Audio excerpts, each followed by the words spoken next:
ወወልድ ወመንፈስ ቅዱስ አሐዱ አምላክ አሜን። እንደምን ዋላችሁ? የእግዚአብሔር ስም የተመሰገነ ይሁን። እሺ፣ ተከታታይ ትምህርታችንን ነው የያዝነው። ወደ የቅድስና ትምህርት ነው እየተማርን ያለነውና እንግዲህ ወደ ግማሽ ደርሰናል። ቁጥር 6ን ገጽ 6ን ታወጣላችሁ። ገጽ 6 ቅድስና የሚለው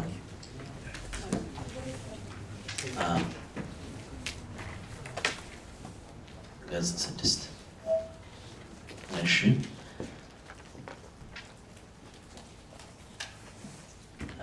ስለዚህ አሁን የቅድስና አይነቶች የሚለው ነው የዛሬው የትምህርታችን ርዕስ እና እንዴት ነው የምንቀደሰው? በምን ነው የምንቀደሰው ማለት ነው የቅድስና አይነት ሲባል እና የቅድስናን እንደው ትርጉሙንና ምስጢሩን ለመረዳት ስለሚጠቅመን ይህንን ነው እንግዲህ የምናየው እና አንደኛው የሐሳብ ቅድስና ነው። የሐሳብ ቅድስና ሰይጣን መጀመሪያ የሚያበላሸው ሐሳባችንን ነው። መጀመሪያ የሚያበላሸው ሐሳባችንን። ሐሳብ ከተበላሸ፣ ሐሳባችን የተበላሸ ከሆነ ኃጢአት ላለመስራት አቅም የለንም ማለት ነው። ወይም ደግሞ እድላችን ጠባብ ነው። እድሉ ጠባብ ነው ኃጢአት ለመተው። ለምን? ሐሳብ ከተበላሸ እና ለምሳሌ አዳም እና ሔዋን መጀመሪያ የተበላሸው ምናቸው ነው? ሐሳባቸው ነው አይደል የተበላሸው። ሰይጣን ወደ ሰው አእምሮ ያመጣው ምንድን ነው?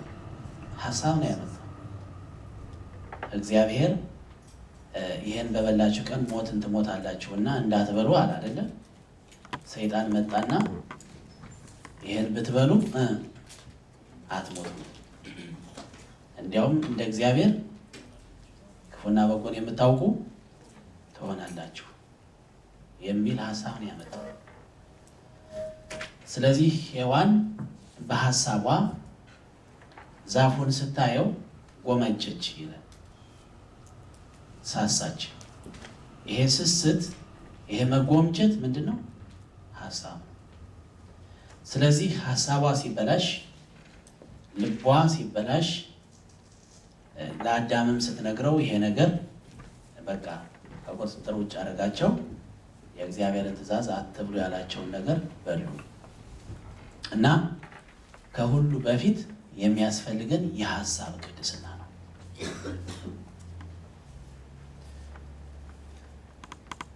ሐሳባችንን የሚወጣው ማለት ከልባችን ነው። ኤርምያስ 17 ቁጥር 9 ላይ ምን ይላል? እዚያው ገጽ ላይ የሰው ልብ ከሁሉ ይልቅ ተንኮለኛ እጅግም ክፉ ነው፣ ማንስ ያውቀዋል ይላል። የሰው ልብ እና ትንቢተ ኤርምያስ አውጡ ምዕራፍ 17 ከቁጥር 9 ጀምረን እናወጣለን። ኤርምያስ ምዕራፍ 17 ከቁጥር 9 ጀምረን እናነባዋለን።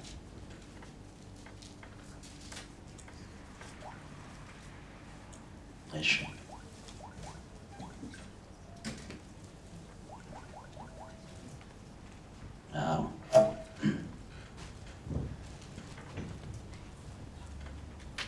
እሺ አወጣችሁት? ኤርምያስ ትንቢተ ኤርምያስ ምዕራፍ 17 ከቁጥር 9 የሰው ልብ ከሁሉ ይልቅ ተንኮለኛ እጅግም ክፉ ነው፣ ማንስ ያውቀዋል?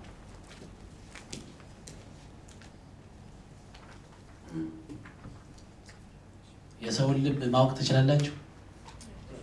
የሰውን ልብ ማወቅ ይቻላል? ሰው ማወቅ ይችላል? ይሄንን አይችልም። ምንም ሊቅ ምንም ተመራምሮ የፈለገው ቦታ ቢደርስ የሰውን ልብ በማወቅ አይችልም። ስለዚህ በዚህ ከእግዚአብሔር ማንኛውም ሰው በዚህ ከእግዚአብሔር ይለያል ማለት ነው እና ማንስ ያውቀዋል ካለ በኋላ ቁጥር 10 ላይ ምን ይላል? እኔ እግዚአብሔር ለሰው ሁሉ እንደ መንገዱ እንደ ስራው ፍሬ እሰጥ ዘንድ ልብን እመረምራለሁ ኩላሊትንም እፈትናለሁ። እኔ ልብን እመረምራለሁ ኩላሊትንም እፈትናለሁ። ምን ማለት ነው? እግዚአብሔር ልብን ነው የሚያየው ማለት ነው። እግዚአብሔር የሚያየው ልባችን ነው እና የሚመረመረው ኩላሊታችን ነው። ስለዚህ እንደ ስራው ፍሬ እከፍል ዘንድ ይላል። ስለዚህ ልብና ኩላሊት ለእግዚአብሔር ብቻ ግልጽ ነው፣ ለእግዚአብሔር ብቻ የተገለጠ ነው። እግዚአብሔር ብቻ ነው የሚያውቀው እና ታዲያ ቅድስና የሚጀምረው ንጹህነት የሚጀምረው ልባችን ላይ ነው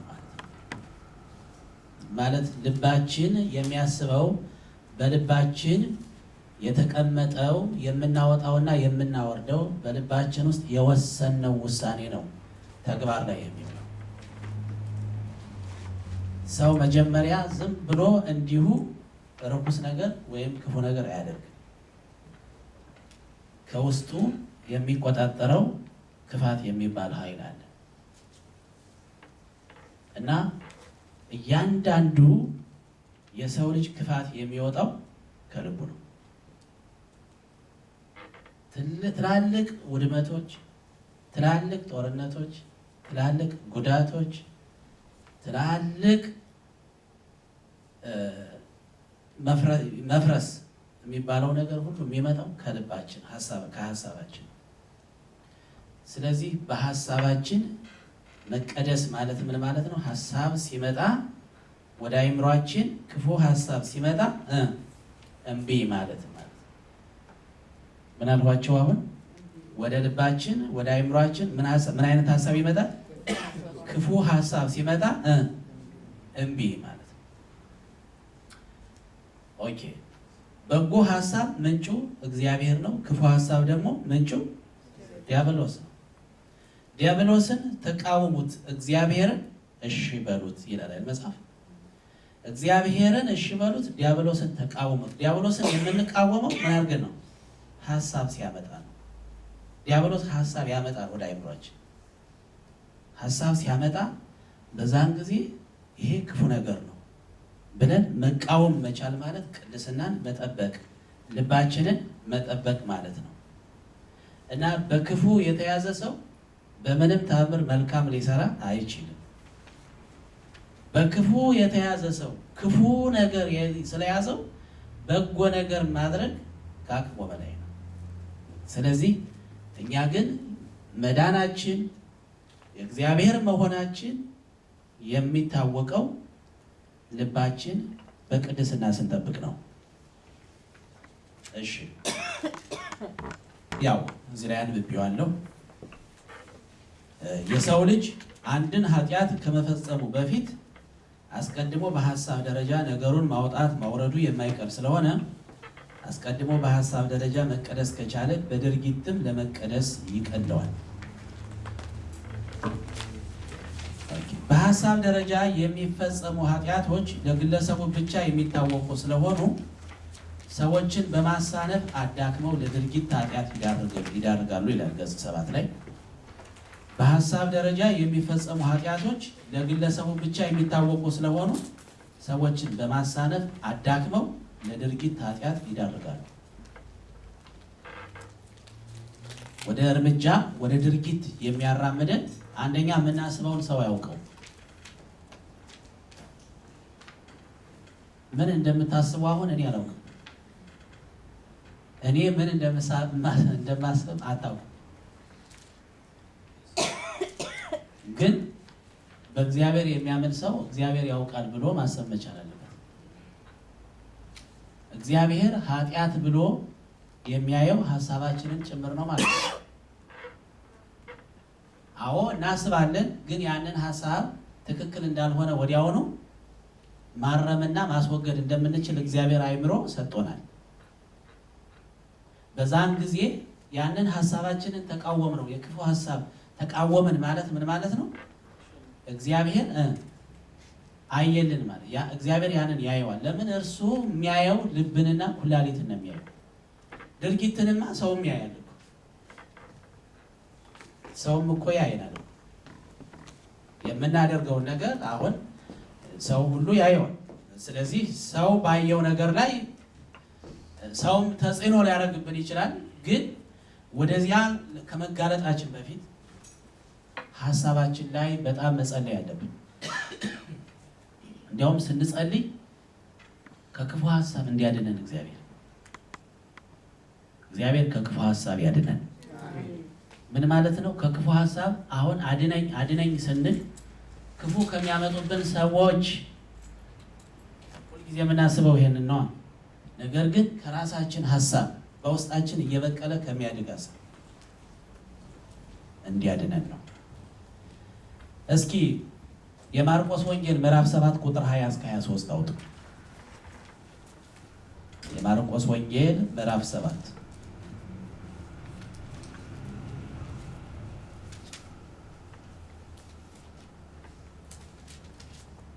ከቁጥር 20 እስከ 23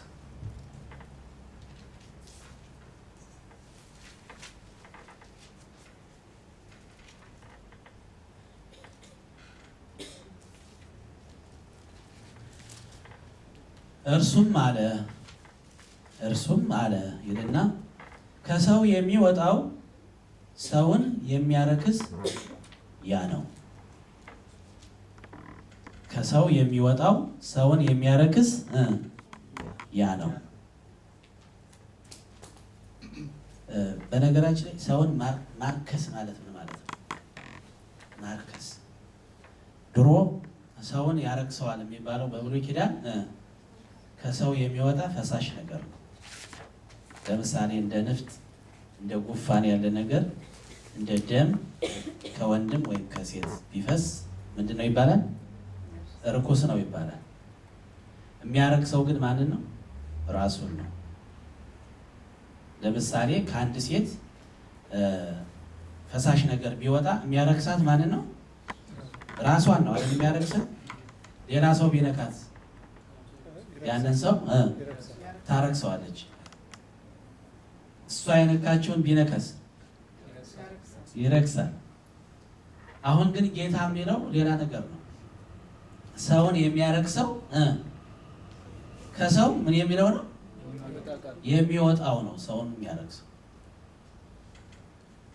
ስለዚህ ሰውን ማርከስ ማለት እንዴት እንደሆነ ዘርዝሮታል። ሰውን ማርከስ ቁጥር 20 ላይ ነው ያለሁት። ሰውን ማርከስ የሚለው ምን አይነት ሀሳብ እንዳለው ተመልከቱ። ከሰው የሚወጣው ሰውን የሚያረክስ ያ ነው። ከውስጥ ከሰው ልብ የሚወጣ ክፉ ሀሳብ። መጀመሪያ ክፉ ሀሳብ የሚለው እንየው፣ ወደ ዝሙት ከመሄዳችሁ በፊት ከውስጥ ከሰው ልብ የሚወጣ ክፉ ሀሳብ። ክፉ ሀሳብ በጣም ያረክሳል። ማርከስ ብቻ ሳይሆን ያፈርሳል። ለምሳሌ ወንድምን ከወንድም ጋር ምን ይላል? ያጋጫል። ማህበረሰብን ከማህበረሰብ ጋር ያጋጫል። ወዳጅን ከወዳጅ ጋር፣ ጎረቤትን ከጎረቤት ጋር፣ ባልን ከሚስት ጋር ምን ይላል? ያጋጫል። ያ ግን አጋጨ ማለት ምን ማለት ነው? ሰዎች ተጣሉ ማለት ፍቅር ምን አለ? ጠፋ ማለት ነው። ፍቅር ጠፋ ማለት ደግሞ ተገዳደሉ ማለት ነው። ስለዚህ የሰው ልብ ጥላቻን በሰው ላይ ይዘራል። ጥላቻ ደግሞ ሰውን ያረክሰዋል። ርኩሰት ማለት በሐዲስ ኪዳን ይሄ ነው። ርኩሰት የሚባለው በእግዚአብሔር ፊት አጸያፊ ርኩሰት የሚባለው ይሄ ነው በሐዲስ ኪዳን። በብሉይ ኪዳን ግን ርኩሰት የሚባለው መንካት፣ መታጠብ፣ እንደዚህ በሉ እንደዚህ ነው። ያው ከፈሳሽ ጋር ከስጋ ጋር የተያያዘ ነው። የሐዲስ ኪዳን ርኩሰት ግን የመንፈስ ርኩሰት ነው። ስለዚህ መጀመሪያውኑ ከጥላቻ ነፃ መውጣት አለብን። እግዚአብሔር ከጥላቻ ያድነን። ጥላቻ ማለት ከባድ መርዝ፣ በሰው ውስጥ የተቀመጠ ከባድ መርዝ ነው። ለፍቅር ቦታ አይሰጥም እና ጥላቻ ያለበት ሰው ቅዱስ ሊሆን አይችልም። ምንም ነገር ይሁን በተቻለ መጠን ለመውደድ ሞክሩ፣ ለመጥላት አትሞክሩ። አንዳንዶቻችን የምንጠላው ሌሎች ስለሚጠሉት ነው። ያለ ምክንያት ዝም ብለን እንጠላለን አይደል? ሰዎች ስለጠሉ። እኔ እንደውም ችግሬ ምንድነው? ሰዎች የሚጣሉኝ ብዙ ጊዜ እነሱ የሚጠሉትን አብሬ እንድጠላ ስለሚፈልጉ ነው። ከጓደኛዬ ጋርም ልጣላ እችላለሁ በዚህ ጉዳይ። ምክንያቱም እሱ ከጠላው እኔም ምን ማለት አለብኝ? መጥላት አለብኝ። ይሄ ነው አብዛኛዎቻችን የማናውቀውን ነገር ዝም ብለን እንጠላለን። ዝም ብሎ መጥላት። አንድ ሰው በዚህ ጉዳይ አንድ ሰው አጫውቶኛል። ምንድን ነው የሆነው? አባ ወልደ ትንሣኤ አንድ ቦታ ሊሰብኩ ይሄዳሉ። ያው ታውቋቸዋላችሁ አይደል? እና ሊሰብኩ ሲሄዱ ገና እንደተጋበዙ በአካባቢው ያሉ እሳቸውን የሚጠሉ ሰዎች ማለት ነው፣ ዛሬ እሳቸው ሊመጡ ነውና መቃወም አለብን።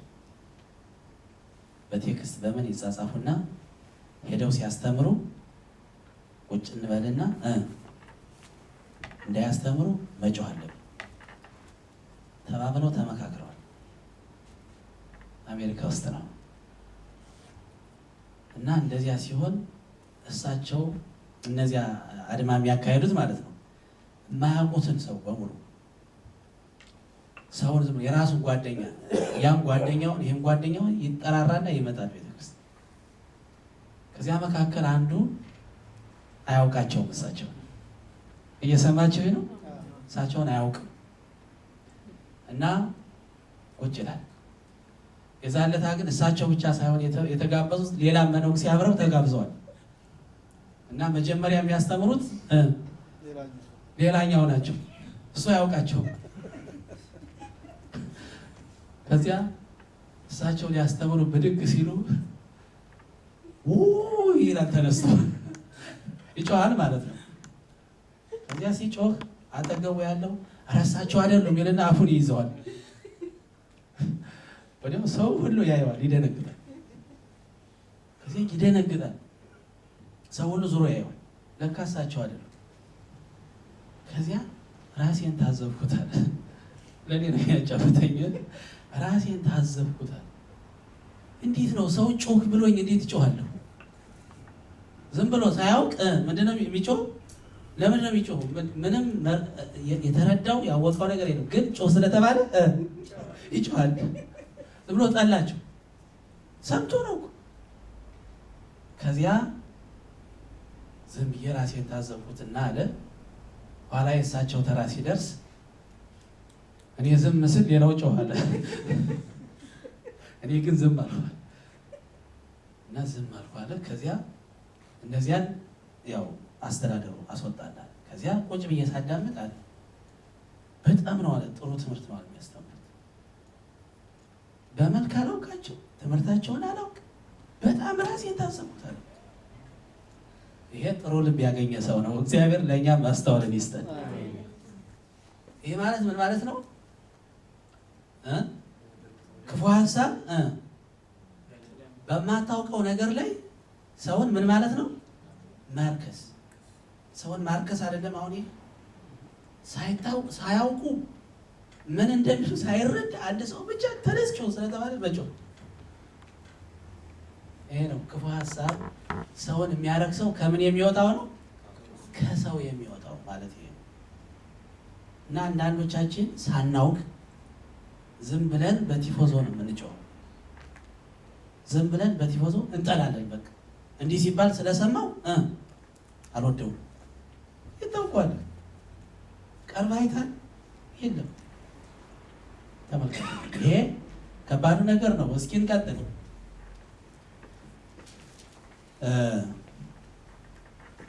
ከሰው የሚወጣው ሰውን የሚያረክስ ያ ነው። ከውስጥ ከሰው ልብ የሚወጣ ክፉ ሀሳብ ዝሙት ይላል። ደግሞ መጀመሪያ ዝሙት የሚፈጠረው የት ነው? ከልብ ነው የሚፈጠረው። እንግዲህ ለዚህ ነው ጌታ የባልንጀራህን ሚስት ምን አትበል አትመኝ ያለው። መመኘት ማለት ምን ማለት ነው? በቃ በልብ መመዝገብና ወደ ውስጥ አስገብቶ በዚያ ደጋግሞ መጨነቅ ማለት ነው። ያ ወደ የት ይወስዳል ማለት ነው? ወደ ስራ፣ ወደ ተግባር ይወስዳል። ስለዚህ እንዲህ አይነት ሀሳብ ሲመጣ መጀመሪያ ይህቺ የኔ አይደለችም፣ ይህቺ የሰው ሚስት ናት፣ የኔ አይደለችም የሚል ተቃውሞ ማሰማት ማለት ነው። እንደዚህ አይነት መንፈሳዊ ኃይል አለ ወይ በውስጣችን? እግዚአብሔር ይህን ኃይል አስቀምጧል ወይ ነው ዋናው ጥያቄ።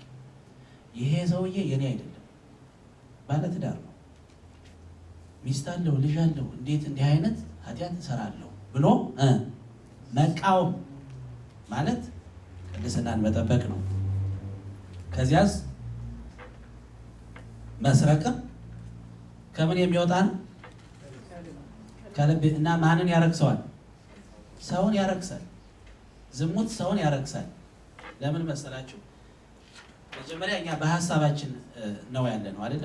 ግን ወደ ሰው ስንሄድ በዛን ጊዜ ያ ሰውዬ ምን ይሆናል? ይረክሳል። ማለት ምን ማለት ነው? አንደኛ የህሊና ወቀሳ ያጋጥመዋል። ማንም ሰው በእንደዚህ አይነት ነገር በሰው ሚስት ላይ በሰው ወንድ ላይ ወድቆ ሰላም ሊያገኝ የሚችል ሰው የለም። ማለት ቤተሰብን ማፍረስ ቻለ ማለት ነው። ያ ረከሰ ማለት ይሄ ነው። መስረቅ ሰውን ያረክሳል። ምክንያቱም ያንተ ያልሆነውን ነው የምትወስደው፣ የሰው ነገር ነው የምትወስድ። ስለዚህ ያ ሰውዬ ሉዝ አድርጓል፣ አጥቷል፣ ጎድሎታል አይደለ? ስለዚህ በመሰረቁ ብዙ ነገር ብዙ ብስጭትና ቁጣ መጥቷል እና ርኩሰት ነው የተሰራው ማለት ነው። ከዚያ ይቀጥላል መግደል። ያው ከጥላቻ ነው የሚመጣው። ጌታችን ኢየሱስ ክርስቶስ አትግደል እንደተባለ ሰምታችኋል ካለ በኋላ እኔ ግን እላችኋለሁ ወንድማችሁን ምን አትበሉ፣ መጀመሪያውኑ አትጥላው። ከጠላኸው ምን ይሆናል? ለመግደል አቅም ብቻ ነው የሚፈልገው። በነገራችን ላይ ፖሊስ ባይኖር፣ ወታደር ባይኖር፣ ጠበንጃ ባይኖር፣ ሕግ ባይኖር ለመግደል የሚፈልጉን ሰዎች በጣም ብዙ ናቸው። እግዚአብሔርን ፈርተው ሳይሆን ኦፖርቹኒቲ ማለት ምቹ ሁኔታ ስለሌለ ብቻ ነው የማይገድሉ። አዎ ቃየል ወንድሙን ለምን ገደለው? ቃየል አቤልን ለምን ገደለው? መጽሐፍ ቅዱስን ስታነቡ ቃየል ለእግዚአብሔር ምን አቀረበ? ከምን መስዋዕት ነው ያቀረበው? ከቃየል እንጂ ቃየል ያቀረበው ምን አይነት መስዋዕት ነው? ዘፍጥረት 4 ነው። እንየው እስኪ ለምን እንደገደለው ታያላችሁ። ዘፍጥረት ምዕራፍ 4 ዘፍጥረት ምዕራፍ 4 ከቁጥር 1 ጀምሮ ማንበብ ይቻላል።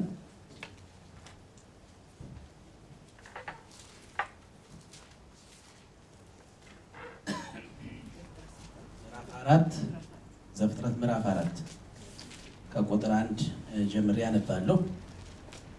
አዳምም ሚስቱን ሔዋንን አወቀ፣ ጸነሰች፣ ቃየንንም ወለደች። እርሷም ወንድ ልጅ ከእግዚአብሔር አገኘሁ አለች። ደግሞም ወንድሙን አቤልን ወለደች። አቤልም በግ ጠባቂ ነበረ፣ ቃየንም ምድርን የሚያርስ ነበረ። ከብዙ ቀን በኋላ ቃየን ከምድር ፍሬ ለእግዚአብሔር መስዋዕትን አቀረበ። አቤልም ደግሞ ከበጎቹ በኩራትና ከስቡ አቀረበ። እግዚአብሔርም ወደ አቤልና ወደ መስዋዕቱ ተመለከተ፣ ወደ ቃየንና ወደ መስዋዕቱ ግን አልተመለከተም። ቃየንም እጅግ ተናደደ፣ ፊቱም ጠቆረ። እግዚአብሔርም ቃየንን አለው፣ ለምን ተናደድህ? ለምንስ ፊትህ ጠቆረ?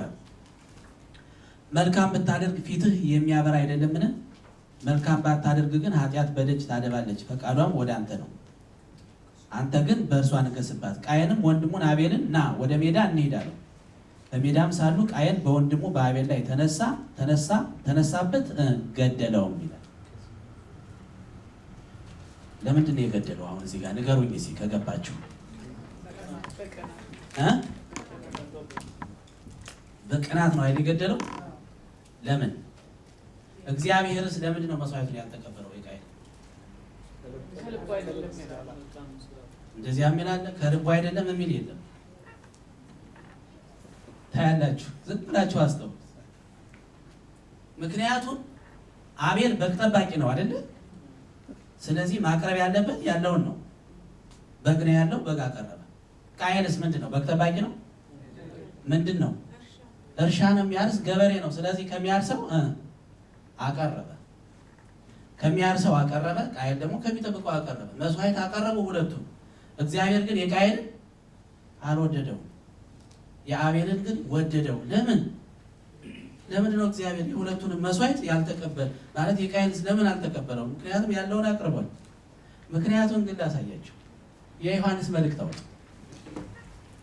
አንደኛ ዮሐንስ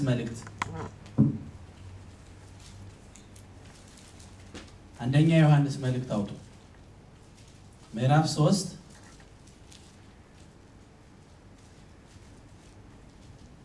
ከቁጥር 11 ጀምሮ ያነባለሁ። አንደኛ ዮሐንስ መልእክት ምዕራፍ 3 ከቁጥር 11። ሁላችሁ እስከምታወጡት ጠብቃችኋለሁ። አንደኛ ዮሐንስ መልእክት ምዕራፍ 3 ከቁጥር 11። አዎ እሱ ነው። አንደኛ ዮሐንስ መልእክት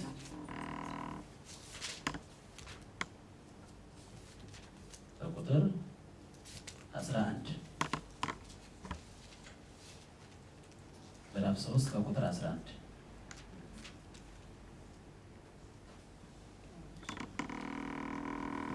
ስንት ነው ያልኳችሁ? ኦኬ የጴጥሮስን መልእክት ነው ያወጣነው ለሷ እርጃት እስኪና እኔ ያነባለሁ። ከመጀመሪያ የሰማችኋት መልእክት እርስ በርሳችን እንዋደድ የምትል ይህች ናትና። እሺ ከክፉ እንደነበረ ወንድሙንም እንደገደለ እንደ ቃየል አይደለም ይላል። ከምን ነበረ ቃየል ማለት ነው? ለካ መስዋዕት ያቀርባል እንጂ ቃየል ምን ነበረ ማለት ነው? ክፉ ሰው ነበር ማለት። እግዚአብሔር ለካ ወደ አቤል መጽሐፍ ምን ይላል? እግዚአብሔር ወደ ቃየልና ወደ አቤልና ወደ መስዋዕቱ ተመለከተ። መጀመሪያ እግዚአብሔር ወደ ማን ነው የተመለከተው? የአቤል ልቡን ነው ያየው። አቤልን ልቡን ነው ያየው። ከዚያ ምኑን? መስዋዕቱ። እናንተንስ?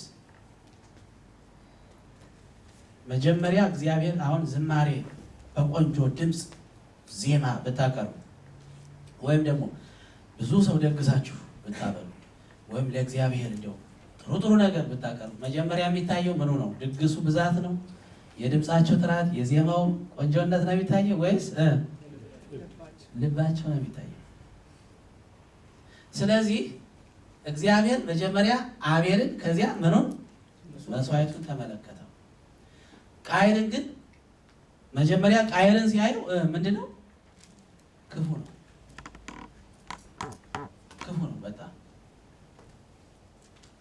ከክፉ እንደነበረ ለካ ክፋት አለው ሰውየው እንጂ መስዋዕት እግዚአብሔር መስዋዕቱን መቀበል ለምን ስጋ አልሆነም ብሎ አይደለም የተወው። ክፉ ነው።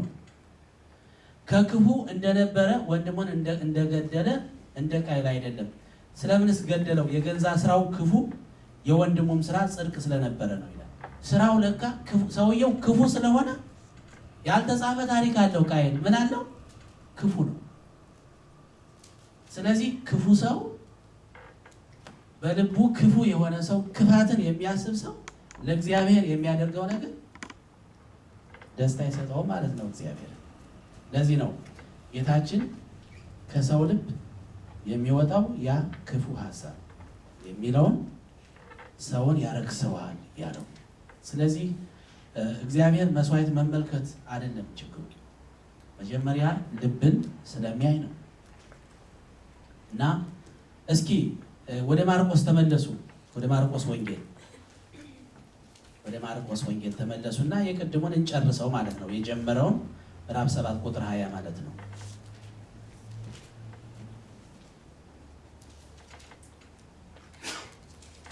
እና መጎምጀት ይላል፣ ክፋት ይላል፣ ተንኮል፣ መዳራት፣ ምቀኝነት፣ ስድብ፣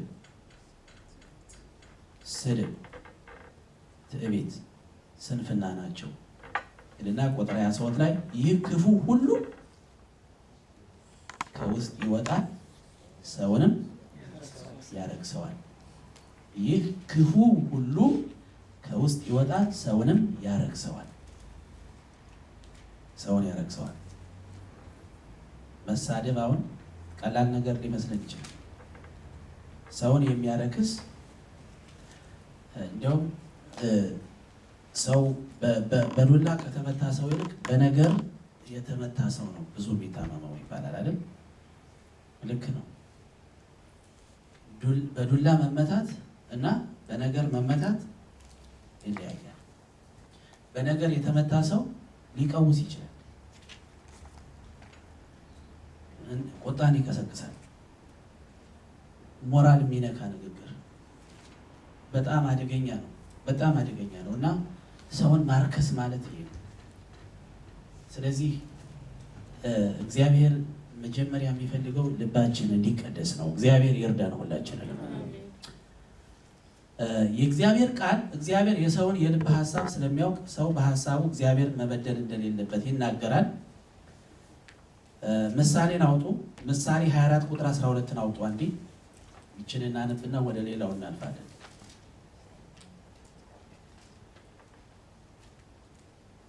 ምሳሌ 24 ቁጥር 12። ምሳሌ ማለት ከመዝሙረ ዳዊት ቀጥሎ ነው።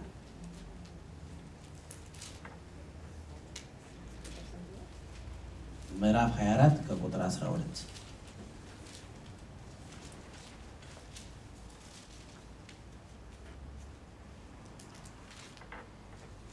እሺ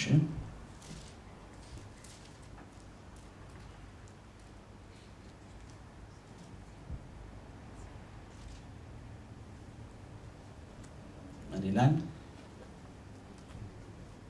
እነሆ ይህን አላውቀውም ብትል ልቦችን የሚመረምር እርሱ አያስተውልምን? ነፍስህንም የሚመለከት እርሱ አያውቅምን? ለሰውስ ሁሉ እንደ ስራው አይመልስለትምን? ይላል። እግዚአብሔር ሁሉ ነገር ስለሚያውቅ ስለሚያስተውል ያልታወቀ እንዳይመስለን ማለት ነው እና የምናስበው ሀሳብ ወደ ድርጊት እንዳይመራን እምቢ ማለት አለብን። በተለይ ክርስቲያን ስንሆንና እግዚአብሔር የሰጠን መንፈስ ራስን የመግዛት መንፈስ ነው። እግዚአብሔር የሰጠን መንፈስ የሰላም መንፈስ ነው እና እንዲሁ ደሜ ፈላ በቃ እሷን ሳይት ደሜ ይፈላል የሚለው ነገር ለክርስቲያን መሆን የለበትም። ለምን ይፈላል? ለምንድን ነው ደም የሚፈላው? ደሜ ፈላ በቃ እሱን ሳይው በቃ ደሜ ይፈላል። ለምን ይፈላል? እግዚአብሔር ብቻ ማስተዋልን ይስጠን። ስለዚህ የደም መፍላት መቆጣት ወይም ደግሞ ከውስጣችን ሌላ ነገር እንዲወጣ የሚያደርግ ግን አንድ ነገር ደግሞ ማወቅ ያለብን ይሄንን መጠበቅ ይቻላል። ሀሳባችንን መቀደስ በሀሳብ መቀደስ እንችላለን። ሀሳባችን እንዳይበላሽ ሀሳባችን የተጠበቀ እንዲሆን ማድረግ ይቻላል። አዎ ይቻላል። ይህን የሚያደርገው ደግሞ እግዚአብሔር ነው። እንዴት ነው የሀሳብ ቅድስና እንዴት ሊመጣ ይችላል? የሀሳብ ቅድስና በሀሳባችን ለመቀደስ እንዴት እንችላለን የሚል ሀሳብ ጥያቄ እንደሚኖራቸው አውቃለሁ። ለዚህ መልሱን የምናገኘው ከጳውሎስ መልእክት ከፊልጵስዩስ ምዕራፍ 4 ነው። አውጡ። እንዴት እንችላለን? የሚያስችለን ግን እግዚአብሔር ነው። ቁጥር 4 ምዕራፍ 4 ቁጥር 4 ፊልጵስዩስ ምዕራፍ 4 ቁጥር 4 እስከ 7 ያለውን እናነባለን።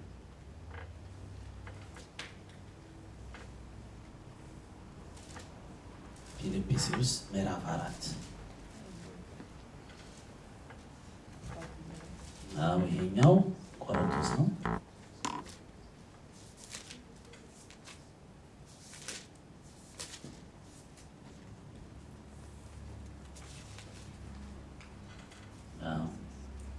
ምዕራፍ 4 ቁጥር 4 እሺ ላንበው። ሁልጊዜ በጌታ ደስ ይበላችሁ። ደግሜ እላለሁ በጌታ ደስ ይበላችሁ። በጌታ ምን ይበላችሁ? ስለዚህ ደስታ አንዱ ሀሳባችን እንዳይበላሽ የሚጠብቅልን ነገር ነው። ሀሳባችን እንዳይበላሽ። ለምን ግን ደስታችን በማን ነው? በጌታ ነው። ምክንያቱም ሰው በትክክል ሰርቶ ሊያረካን አይችልም። ዛሬ በጣም ትክክል ነው ያልነው ሰው፣ በጣም ያደነቅነው ሰው ነገ ሊያሳዝነን ይችላል ብላችሁ ጠብቁ። ሰው በጣም ደካማ ስለሆነ ሁልጊዜ ሊያስደስተን አይችልም። እናንተም ደግሞ ሁሌን ሰው ማስደሰት አትችሉም። ሁሉንም ሰው በአንዴ ማስደሰት ሰው አይችልም። ምንድነንና ነው እኛ ሰውን ሁሉ ማስደሰት እንችል? እኛ እኮ ሰው ነን እኮ እግዚአብሔር አይደለም። እና ሰውን ሁሉ በአንዴ ማስደሰት አይቻልም። አንዱ ሲያዝንባችሁ ሌላው ሊደሰትባችሁ ይችላል። አንዱ ሰው ሲያሳዝናችሁ ሌላው ደግሞ ሊያስደስታችሁ ይችላል። ስለዚህ እኛ ግን የታዘዝነው በጌታ ሁልጊዜ በጌታ ደስ ይበላችሁ ይላል። ጌታን ስናስበው የጌታን ነገር ስናስብ የመስቀሉን ምስጢር ስናሰላስል እግዚአብሔር ሀሳባችን እንዳይበላሽ ይጠብቅልናል። ከዚያ ምን ይላል? ደስ ይበላችሁ ገርነታችሁ ለሰው ሁሉ ይታወቅ ይላል። ገርነት ማለት የዋህነት ማለት ነው። ማለት የልባችንን ክፋት ከውስጣችን አወጣን ጥለን የዋህነታችን ብቻ ነው መገለጥ ያለበት ካለ በኋላ ጌታ ምንድን ነው? ቅርብ ነው። ጌታ ሩቅ ቢሆን ኖሮ አንችልም። ጌታ ሩቅ ቢሆን ኖሮ አንችልም። ግን በጣም ቅርብ ነው ጌታ። እኛ ግን ለጌታ ከምንሰጠው ቦታ ይልቅ ለሰይጣን የምንሰጠው ቦታ ይሰፋል። ምን አልኳቸው? አሁን ለጌታ ከምንሰጠው ቦታ ይልቅ ለሰይጣን የምንሰጠው ቦታ ምን ይላል? ይሰፋል። ምን ማለት ነው? ሰይጣን ሁልጊዜ ከኛ ጋር እንደሆነ ነው የምናስበው።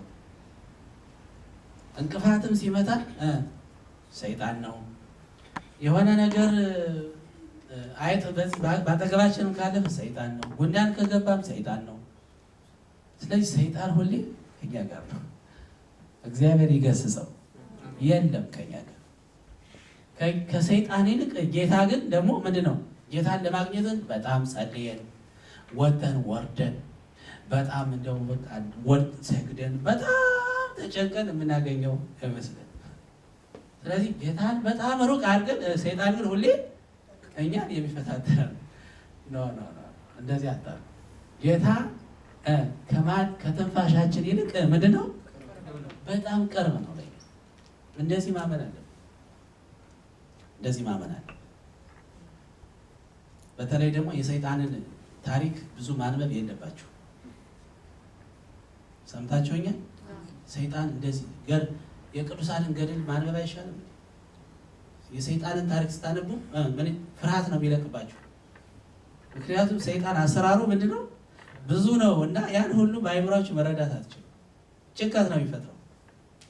ስለዚህ ጌታ ቅርብ ነው ካለ በኋላ ቀጥሎ ምን ይላል?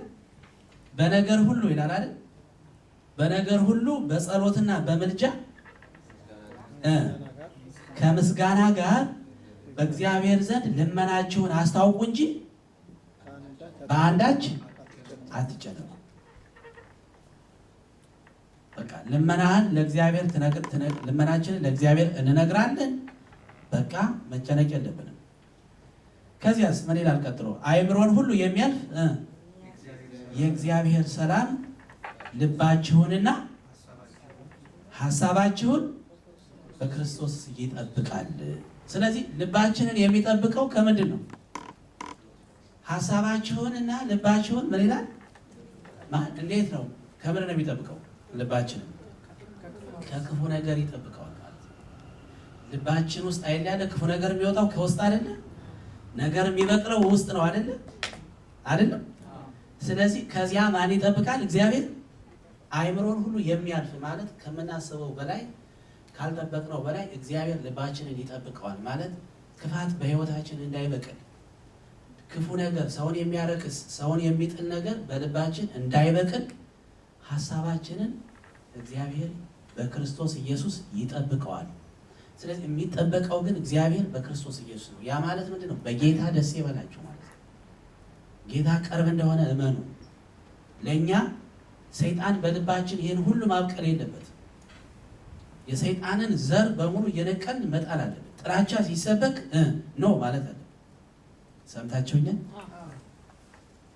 ጥላቻ ሲሰበክ ልክ ልኩን ነገረው ይሄ ጀግና ሰባኪ እያላችሁ ራሳችሁ ሰባኪውንም ገደል ይዛችሁ አትክተቱ። ከጥላቻ የሚባል ነገር በልባችን ውስጥ ምንድን ነው የሚያበቅለው? ሰውን በጥርጣሬና በክፋት እንድናየው የሚያደርግ። ስለዚህ ነው ጌታ ቅርብ ነው። የሚያስጨንቀንን ነገር ክፉም ሰው ከሆነ ከዚያ ሰው አያድነንም። ባለፈው ነግሬያቸዋለሁ። ቀድመን መበቀል የለብንም። በቀል የማን ነው? የእግዚአብሔር ነው። በቀል የእግዚአብሔር ነው። ነገር ሁሉ የእግዚአብሔር ነው። ስለዚህ በክፉ ነገር ሁሉ እግዚአብሔር ያድነናል። ስለዚህ ልባችንን፣ ሐሳባችንን እግዚአብሔር ይጠብቃል። ሌላ ላሳያችሁ። ዕብራውያን ሂዱ። ዕብራውያን የዕብራውያን መልእክት ምዕራፍ 12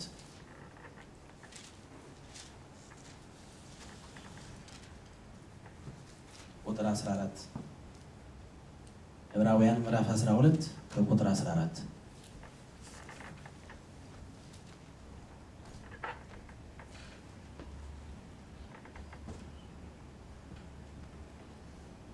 እሺ ላንበው። ከሰው ሁሉ ጋር ሰላምን ተከታተሉ። ከሰው ሁሉ ጋር በቃ ከሰው ጋር በቃ ከክርስቲያን ጋር ብቻ አይደለም። በቃ የኛ አይነት እምነት ተከታይ ከሆነ ሰው ጋር ብቻ አይደለም፣ ከማንም ሰው ጋር ሰላምን ተከታተሉ። ለምን ብትናደዱ ብትቆጡ ከዚያ ሰው ጋር ጠብ ብትፈጥሩ አንደኛ ሰላም ታጣላችሁ፣ ኃጢአት ትሰራላችሁ፣ በደል ትፈጽማላችሁ። ሐሳባችሁን መግለጥ ነው እንጂ ሰላምን የሚያጠፋ ነገር ስድብ፣ ቃላት፣ ቡጢ ምናምን ነገር የክርስቲያን ጠባይ አይደለም። ስለዚህ ከሰው ሁሉ ጋር ሰላምን ተከታተሉ፣ ትቀደሱ ዘንድ ፈልጉ። ያለ እርሱ ጌታን ሊያይ የሚችል የለም። ጌታን ማየት የሚችል ሰው ያለ በቅድስና ነው የምናየው። ስለዚህ ትቀደሱ ዘንድ ፈልጉ። ያለ እርሱ ጌታን ሊያይ የሚችል የለምና የእግዚአብሔር ጸጋ ለማንም እንዳይጎድለው ብዙዎቹ የሚረክሱበት አንድ መራራ ስር ወደ ላይ በቅሎ እንዳያስጨንቅ የእግዚአብሔር ጸጋ ለማንም አይጉደለው በሉ እስኪ ሁላችሁ ለማንም እንዳይጎድለው ይልና አንድ መራራ ስር ወደ ላይ በቅሎ ይላል። ይኸውላችሁ የእግዚአብሔር ጸጋ ሲጎድል ከአንድ ሰው ሕይወት ውስጥ የእግዚአብሔር ጸጋ ሲጎድለው ምን መብቀል ይጀምራል? መራራ ስር መብቀል ይጀምራል። አንድ ስር የሚበቅለው መቼ ነው? ስር እኛ አሁን ክርስቲያን ሆን ማለት ንስሐ ገብተን እግዚአብሔር ተቀበለን ይቅር አለን እንጂ ነገር ግን በእያንዳንዱ ሰው ልብ ውስጥ ምን አለ? መብቀል የሚችል መራራ ነገር በልቡ በእያንዳንዱ ሰው ውስጥ አለ። ያ ግን አሁን ያለው በእግዚአብሔር ጸጋ ምን ሆኖ ነው? ተሸፍኖ ስለሆነ ነው። እያንዳንዱ ልብ እዚህ ውስጥ እኔ እንዲያው የለኝም የምትሉ ካላችሁ ተሳስታችሁ። እያንዳንዱ ሰው ቢፈተሽ ምን አለው? የሆነች ክፋት አለች ያልበቀለች። ያቺ ግን በእግዚአብሔር ጸጋ ምን ሆናለች? ጠፍታለች። መጉደል ማለት ምን ማለት ነው? እስኪ አሁን የእግዚአብሔር ጸጋ የጎደለውን ሰው እና የእግዚአብሔር ጸጋ ያለውን ሰው በምን ታውቃላችሁ? ለምሳሌ በርሜል ውሰዱ። አንዱን ውሃ ሙሉትና አንዱን ባዶ አድርጉት። የትኛው ነው የበለጠ የሚጮኸው ስትነኩት? ደህና ናቸው አይደል? ባዶ የበለጠ ይጮሃል። ለምን? ባዶ ስለሆነ።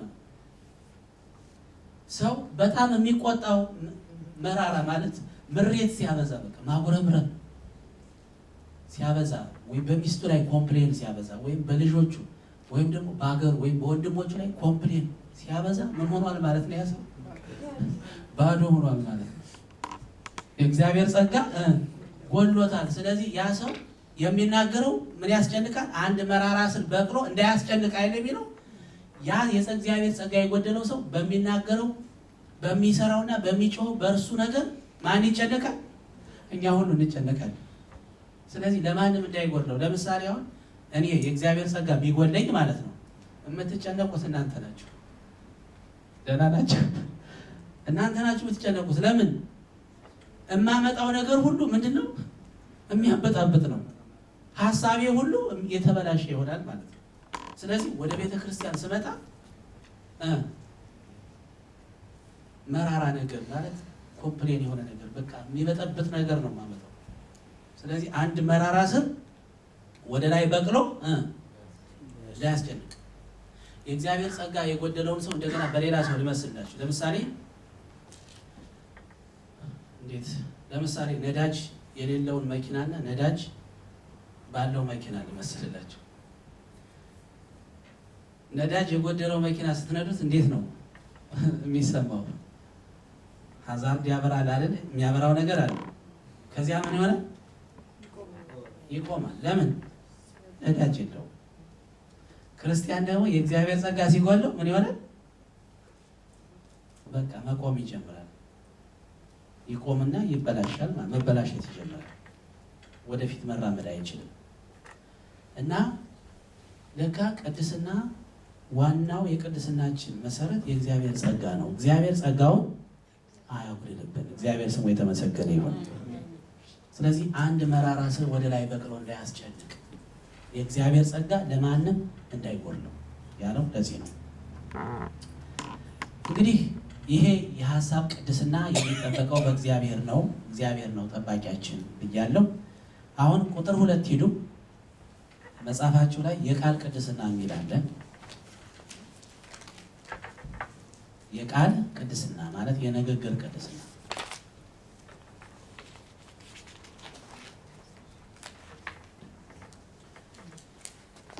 እኔ ገጽ 7 ነው።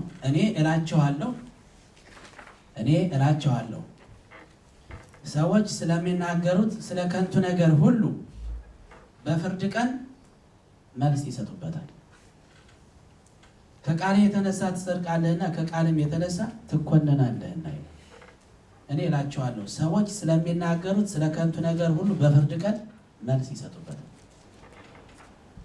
አይገርምም?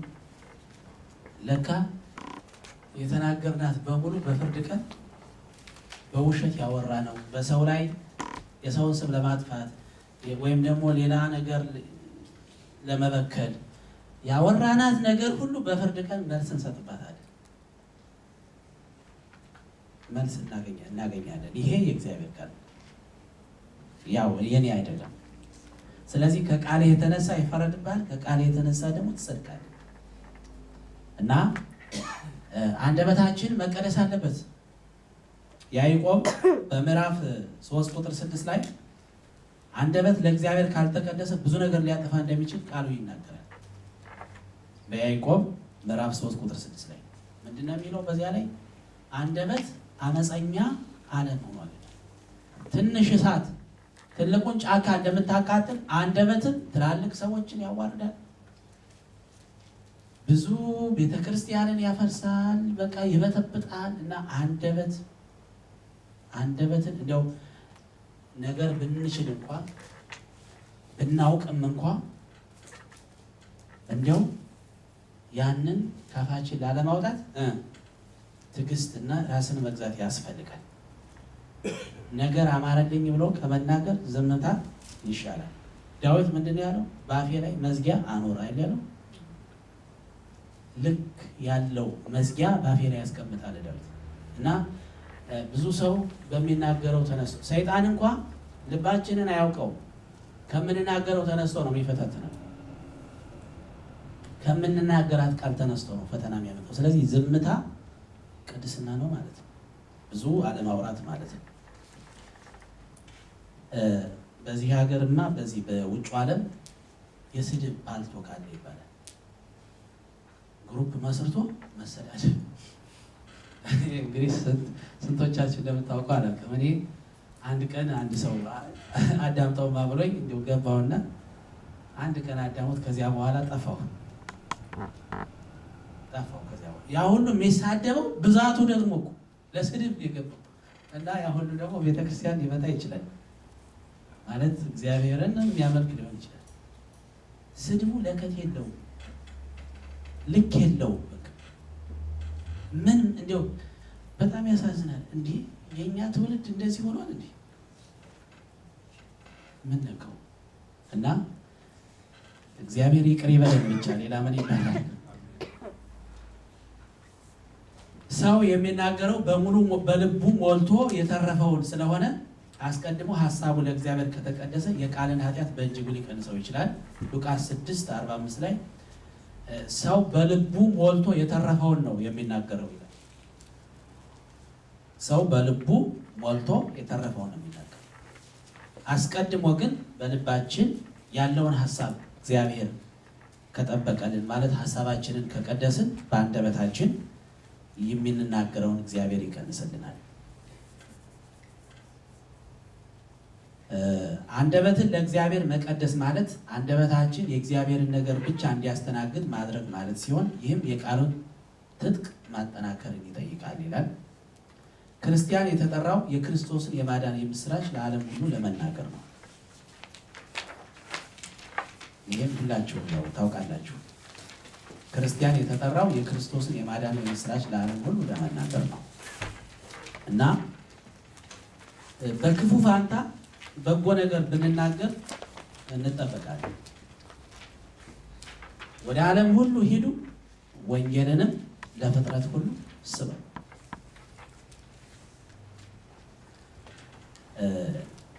ይህን ነገር ግን ስትለማመዱት ነው የምታውቁት። ምንድን ነው? ዝምታን ስትለማመዱት ክፉ ለሚናገር ሰው ልኩን እነግረዋለሁ እኔም ከማለት ይልቅ ዝም ብለን በጎ ነገር ብንናገር ያንን ሰው ማለስለስ ይቻላል። እኛም ደግሞ ከህሊና ጸጸት እንድናለን። ይልቁንም ክርስቲያን የተጠራው የክርስቶስን ምስጢር የማዳኑን ስራ የምስራች ብሎ ለመናገር ነው። ስለዚህ በአንደበታችን ከመርከስ እግዚአብሔር ያድነን። እስኪ አሁን እዚህ ከምትማሩ ሰዎች ሰው ተሳድባችሁ ታውቃላችሁ?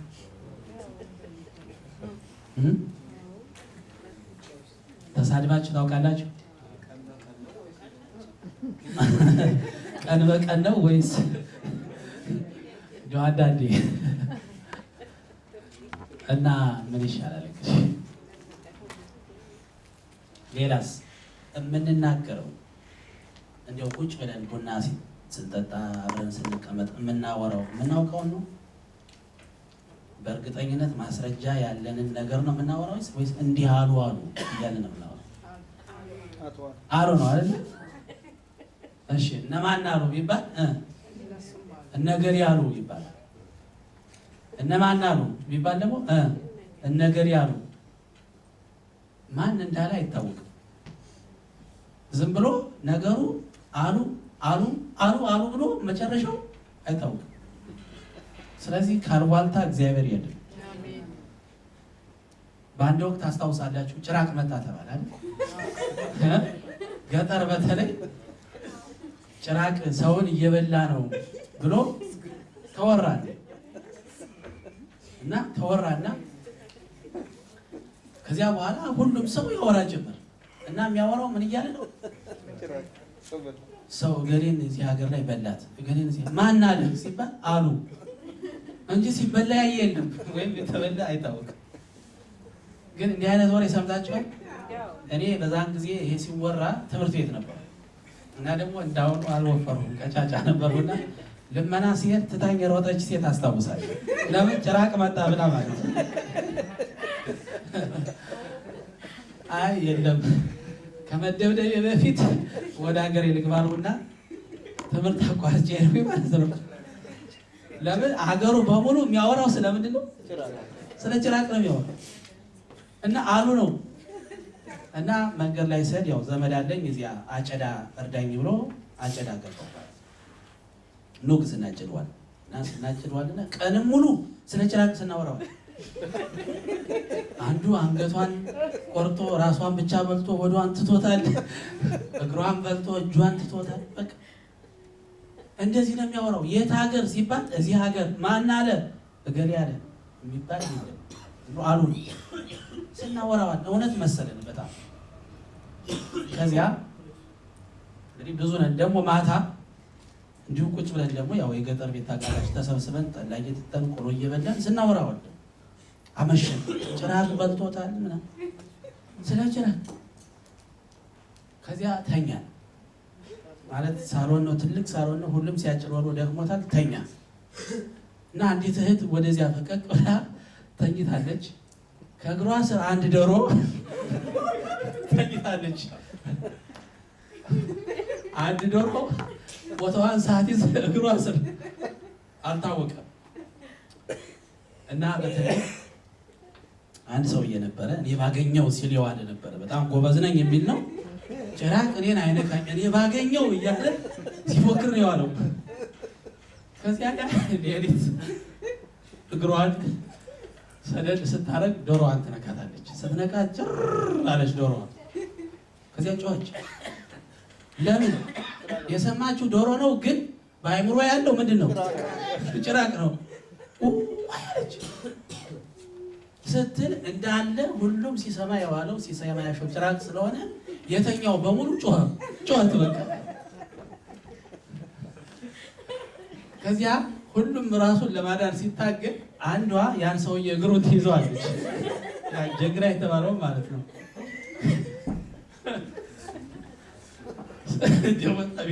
ስትይዘው ምን ይሻላቸዋል? ወይኔ ትይዣለሁ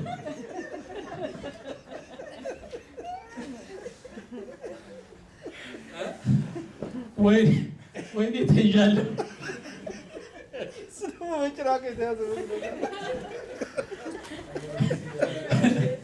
ይሄን ያመጣው ምንድን ነው? ወሬ ነው። ጭራቅ እኮ የለም በወቅቱ። እኔም ነበርኩ እዚያ። እኔ ብድግ አለውና የሆነ ታዛ ይዤ ራቆቴን ቆሜያለሁ። ካሁን ምንን ይበላኝ ይሆን እያልኩ አልጮህም፣ ዝም ብዬ እጠብቃለሁ። ከዚያ ብልህ የሆኑ ሰውዬ ከወደ ጓዳ ኩራዝ አበሩና እያበሩ ሲመጡ እያንዳንዱ ሰው ራቆቱን ቆሞ ራሱን ይጠብቃል። በቃ እየጮህ ሲታይ ዶሮ ነው፣ ሰላም ነው። ይሄ ታሪክ በጣም ይገርመኛል። እንግዲህ ወሬ ምን ያህል በሰው ስነ ልቡና ውስጥ ትልቅ ቦታ እንዳለውና ሰውን እንደሚያስጨንቅ ተመልከቱ። ይሄን ያመጣሁት ለምንድን ነው? ብዙዎቻችን እርግጠኛ ሆነን ነው በሰው ላይ ጥላቻ ይዘን የምንቀመጠው። እርግጠኞች ነን ስለምንጠራው ቡድን፣ ስለምናወራው ነገር እርግጠኞች ነን፣ እውቀት አለን። ለዚህ ነው ሰውን የሚያረግ ሰው ከምን የሚወጣ ነው? ከሰው የሚወጣው ነው። አሉ ነው በቃ አሉ ነው። ይሄ እንግዲህ የቅድስና ችግር ነው። አገር ያፈርሳል እኮ ወሬ። እውነቴን ነው የምላቸው፣ አገር የሚያፈርስ ወሬ ነው። በወሬ ነው ሰው ሁሉ የሚነዳው፣ በተለይ እኛ በተለይ እና እግዚአብሔር ያውጣል። ስለዚህ ዛሬ እናንተ ይሄን የተማራችሁ ሰዎች ለመቀደስ ዝግጁ ናችሁ? ዝግጁ ናችሁ? ዝም ብላችሁ ሰምታችሁ ላለመቀበል ዝግጁ ናችሁ? ማረጋገጫ ማን አለ?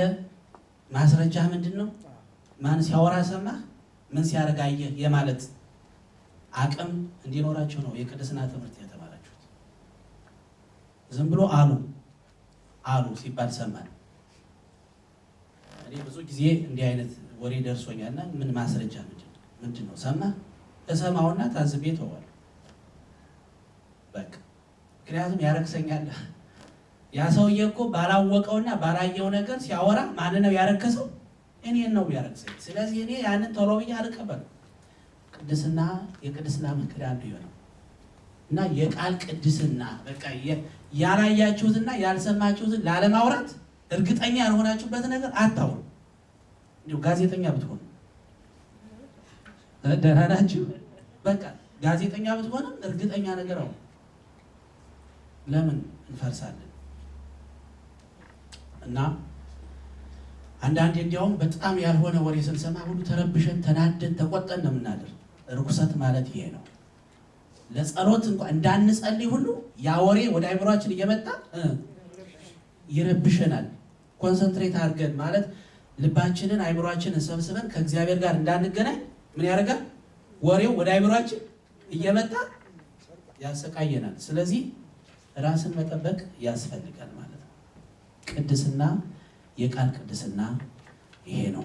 እሺ ገጽ 8 ሄዱ። ገጽ 8 የተግባር ቅድስና እግዚአብሔርን እንዲያውቁ በግልጥ እስኪ ቲቶ 1:6 ላይ ምን ይላል? እግዚአብሔርን እንዲያውቁ በግልጥ ይናገራሉ ይላል አይደለ? እስኪ እናንበው። አውጡ ቲቶ ቶሎ አውጡ። መጽሐፈ ቲቶ ማለት የቲቶ መልእክት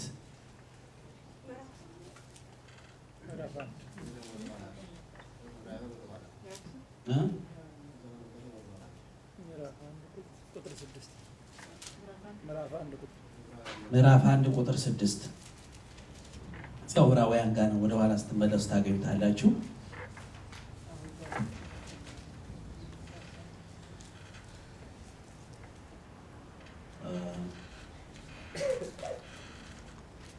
ቁጥር 16 ነው። ይቅርታ ቁጥር 16 አስተካክሉ ጽሑፋችሁ ላይ ምዕራፍ 1:16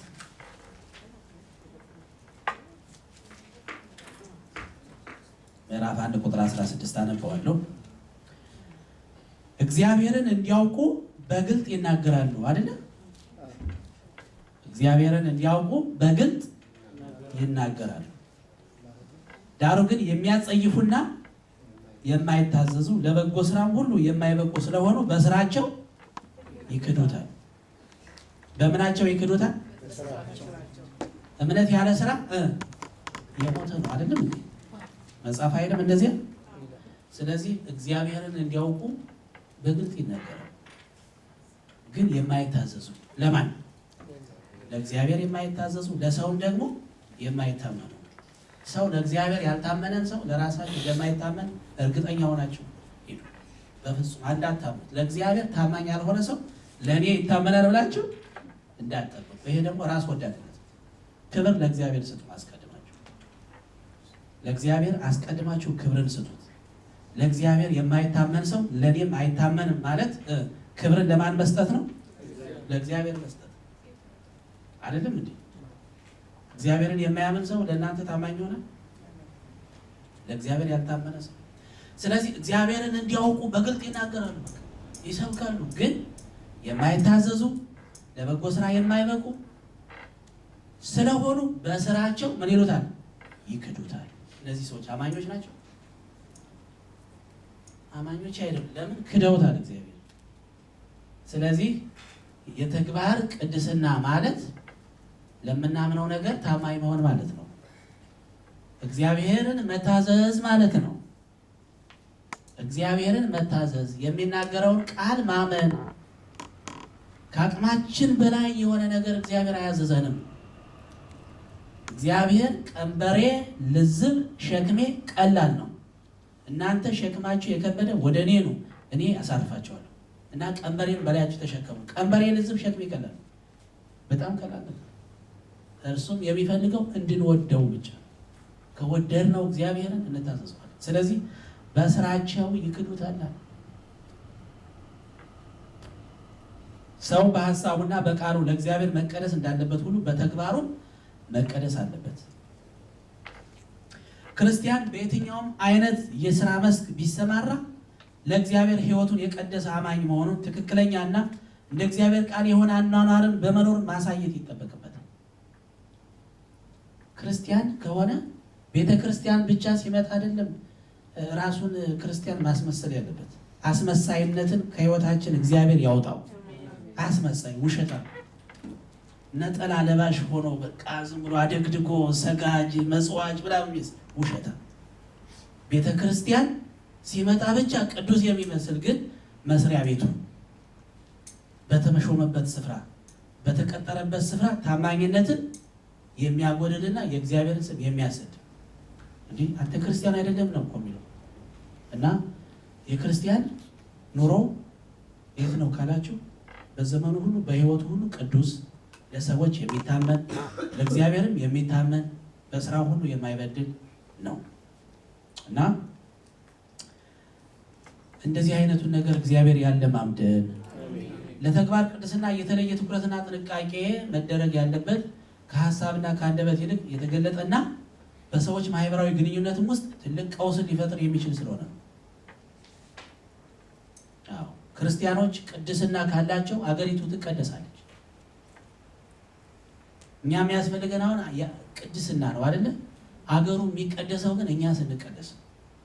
ለምሳሌ ቅዱስ የሆነ ሰው ቅዱስ ክርስቲያን ቅዱስ ከሆነ ጉቦ አይበላም። ለምን? በእግዚአብሔር ዘንድ ጉቦ መብላት አጸያፊነት ነው። ክርስቲያን ዳኛ ከሆነስ ፍርዱ ምን ይሆናል? እውነት ይሆናል። ስለዚህ ምን ሆነ? በአገሪቱ ላይ ፍትህ አልመጣም። ፍትህ መጣ ማለት ነው። ክርስቲያን ከሆነ የራሱ ያልሆነውን ምን አይልም አይወስድም። ምን ሆነ ማለት ነው? ሌባ ጠፋ ማለት ነው። እንደዚህ ነው። ክርስቲያን አድሎ አያደርግም፣ ቅዱስ ነው። ክርስቲያን በቃ እንደዚህ ነው። ክርስቲያን የሚባለው እንደዚህ ነው ወገኖች። እባካችሁ ክርስቲያን ሲባል ዝም ብሎ ወሬ አይደለም፣ ወይም ልማድ አይደለም፣ ወይም ስርዓትና ወግ መፈጸም አይደለም። ክርስቲያን ማለት በሕይወቱ በመስሪያ ቤቱ ሁሉ በቅድስና የሚኖር ማለት ነው። ስለዚህ አገር የሚቀደሰው ክርስቲያን ቅዱስ ሲሆን፣ እኛ ቅዱስ የምንለው ገና እንትን መግባት አለብን፣ የሆነ ዋሻ ውስጥ ገብተን መቀመጥ አለብን እንጂ ቅዱስ ለመሆን ነው? ወይስ በዓለም ላይ እያለን ቅዱስ መሆን አንችልም? እንችላለን። እንችላለን። ለምን? እግዚአብሔር የማንችለው ነገር አዘዞናል? አላዘዘንም። የምንችለውን ነገር ነው የሰጠን። እስኪ አንደኛ የዮሐንስ ወንጌል ምዕራፍ 17 ታውቁ።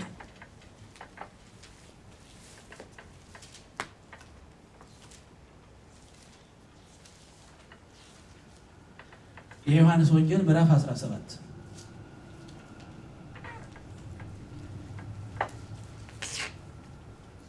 የዮሐንስ ወንጌል ምዕራፍ 17 ቁጥር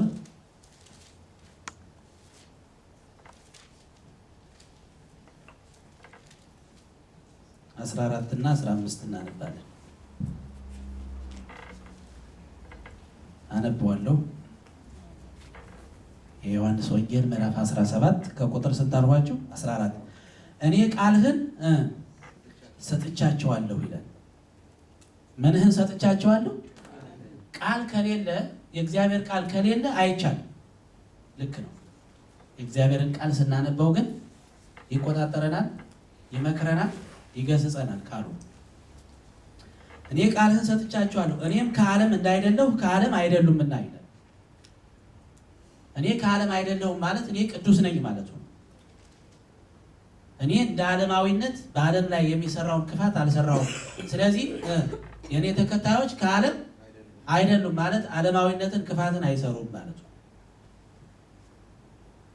ዓለም ጠላቸው ካለ በኋላ ቁጥር 15 ላይ ምን ይላል?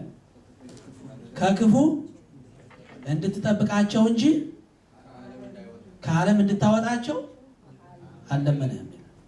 ከክፉ በዓለም ውስጥ እያሉ ምን ማለቱ ነው? ዓለም ውስጥ እየኖርን ከክፉ የሚጠብቀን ማን ነው?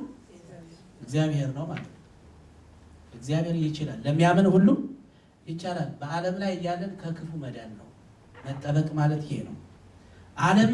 ዓለምን እኔ ከዓለም እንዳይደለው ከዓለም አይደለም ካለ በኋላ ቁጥር 17 ላይ ምን ይላል? ሁላችሁ በሉት። ቁጥር 17 በእውነትህ ምን በላቸው? ቀድሳቸው። ቃልህ ደግሞ ምንድነው? እውነት ነው አለ። ስለዚህ በእውነትህ ቀድሳቸው። ስለዚህ መጀመሪያ እውነትን መያዝ ያስፈልጋል። እውነት ነፃ ያወጣቸዋል። ከምን ነው ነፃ የሚያወጣን? ከክፋት ነፃ ያወጣናል። እውነት ነፃ ያወጣናል። ቃሉ ደግሞ እውነት ነው። የእግዚአብሔር ቃል ነፃ ያደርጋል። ስለዚህ በእውነትህ ቀድሳቸው። ቅድስና እውነት መናገር ነው።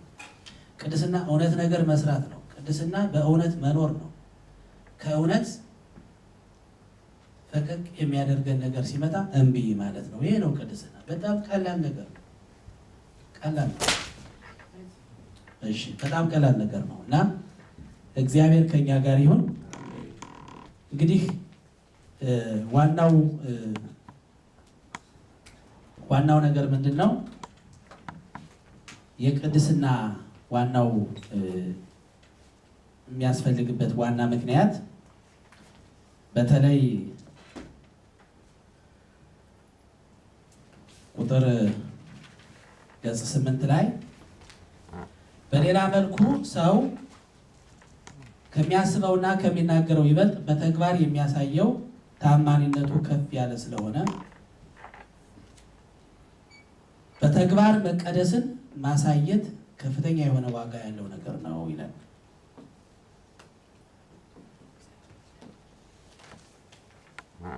በሌላ መልኩ ሰው ከሚያስበውና ከሚናገረው ይበልጥ በተግባር የሚያሳየው ታማኝነቱ ከፍ ያለ ስለሆነ በተግባር መቀደስን ማሳየት ከፍተኛ የሆነ ዋጋ ያለው ነገር ነው። የተግባር ቅድስና፣ በተግባር መቀደስ። ይልቁንም አሁን ሌሎችን ሰዎች ወደ ቤተክርስቲያን ከምናመጣበት የንግግር ችሎታ ይልቅ ሕይወታችን በደንብ ያመጣቸዋል። አስተሳሰባችን፣ ሕይወታችን ለሰዎች በረከት ይሆናል። ምክንያቱም አንተ ምን አገኘህ ነው የሚለው። አሁን እኔ ወንጌል ደርሰን ሰብክ በክርስቲያን በመሆንህ ምን ለውጥ አገኘህ?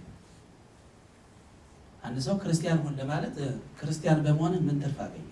አንተስ እንደኔ አይደለ እንዴ ቢል ምን ታደርጋላችሁ? ክርስትና ማለት ዝም ብሎ የሆነ አይዲያ ማለት ነው እንዴ? ክርስቲያን ማለት ክርስትና ማለት የሆነ አይዲያ የሆነ አመለካከት ማለት ነው አይደለም። ክርስትና ማለት በህይወት የሚገለጥና የሚታይ ነገር ማለት ነው። ስለዚህ ህይወታችን ነው ሰዎችን የሚነካቸው። ከንግግራችን የበለጠ ይልቅ የሰውን ህይወት የሰውን ልብ የሚነካው ህይወታችን ነው። ስለዚህ የህይወት ቅድስና ለእግዚአብሔር ክብር ለሰውም ጥቅም ይሆናል እና ክርስቲያን እንደመሆናችን እንቀደስ ማለት ነው። እግዚአብሔር ያስተማረን ስሙ የተመሰገነ ይሁን። ደግሞ ይህን የቅድስና ህይወት እግዚአብሔር ይስጠን።